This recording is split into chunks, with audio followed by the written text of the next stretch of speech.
injuries are a part of this game. You guys were snake bit last year with quite a few.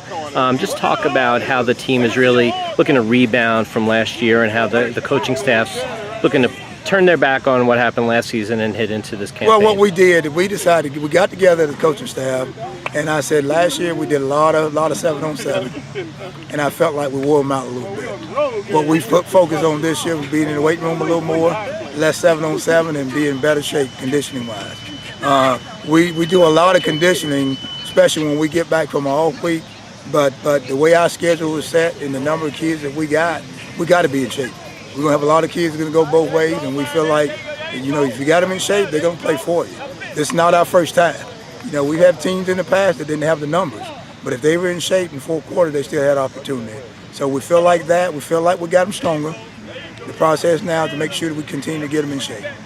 So let's talk about the offense. It all starts at the quarterback position. Trey Shepard's second year coming in. Talk about how he's developed from last season and coming into this year, and then the backfield and the rest of the offense. Well, he's one of our leaders. He's a guy that's been there pretty much 2.5 years. He took over when his help went down, and he took us to the regionals. And he had a solid last year. This is his senior year. This is his breakout year. And, he can handle the pressure. If you've been around him enough, he's a soft-spoken kid, but he can handle that pressure. We felt like we got a little depth in the backfield. We lost McKinley Nelson, which is a great leader, and no one person can fill those spots, particularly him.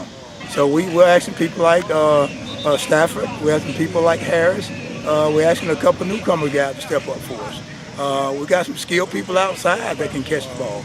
So you may not see our typical formation a lot. You may see a lot of spread stuff. You may see a lot of 2 receivers, 2 here, 3 there. You may see a lot of different things. We've been doing a lot of things this summer to get those guys in position to be successful. And on the defensive side, it looks like you're pretty strong at linebacker and defensive back position. If you talk about specifics about some of those position players. Well, we're also going to do a lot of different things there too.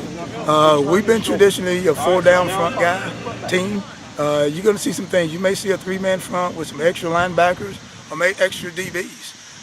We got Salem Streeter that had a great summer 7-on-7. We got a young kid by the name of Shalik Knox.